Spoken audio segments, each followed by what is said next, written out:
Hello YouTubers, this is Rob with Port City Fishing. Today we're going to be talking about fall. Today we're going to be talking about fall pattern. To understand fall pattern, you have to understand summer pattern. So you guys were used to throwing jigs. The bass were related to the bottom. Well, now they're not related to the bottom. Some will be, but not all of them. They're going to start moving up.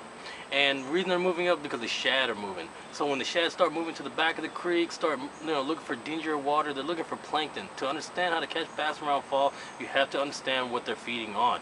And you're going to see a lot of birds flying.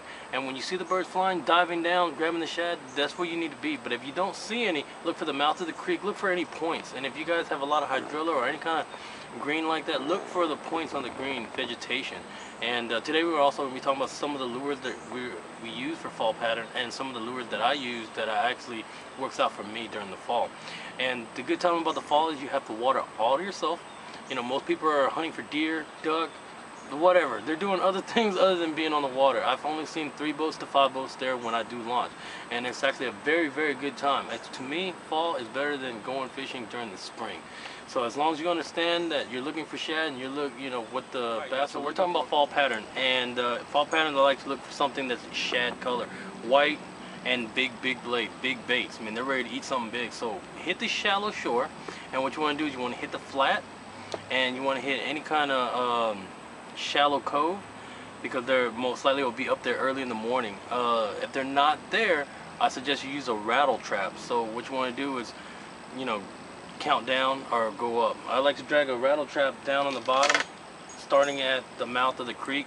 And a rattle trap is a really good lure, especially for the fall time pattern, because I can go deep and I can go shallow. I can keep it up on top of weeds. I can throw it on the bottom, and most likely this is a really good search bait. And then I would slow it down with the jerk bait. So if you guys could, they'll put a little bit of red on it. I got a nice little rattle trap. I mean, it makes a lot of noise, and you can drag it on the bottom. I mean, you can yo-yo it, so you can do quite a few things to it. This is some of the baits that I choose to be out in open water with. And when it comes to shad schooling, this is something I like to go to. It has a good calling bill. It's a really good time for you top water lover. I know I'm a top water lover. There's a whole bunch of people that are top water lover. And buzz bait, I use a white buzz bait, sometimes 3 blade, but sometimes I use a clacker in front. And just depending on the situation, if I need to go louder, if there's very windy that day, there's a lot of waves, I like to go louder. But if there's no wind, the water's kind of dead in the morning, bam, I use a triple blade. Something a little bit quieter, something that won't spook them, because I've seen buzz bait just kind of spook them before. So remember, relate to the shad, a lot of shad pattern. Also, don't forget, spoons. Go ahead.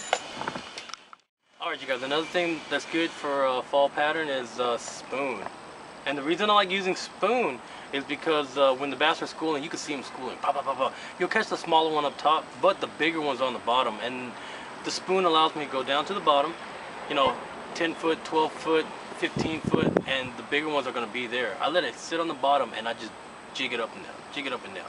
And usually these ones will catch me a little bit bigger, especially during the tournament. I try to skip all the little fish because I don't have time to sit there and catch them all day. But this right here allows me to catch the bigger fish. So if you guys, a good place to fish also is the dock itself. I mean, the launch ramp at night is well lit, and it attracts a lot of bait fish over there. And there's no cover for these bait fish to hide, so it's easy picking for the bass.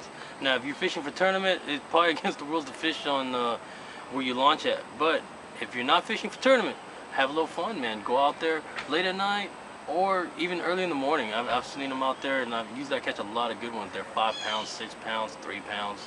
A lot of them hang out right there. So it's like a buffet table.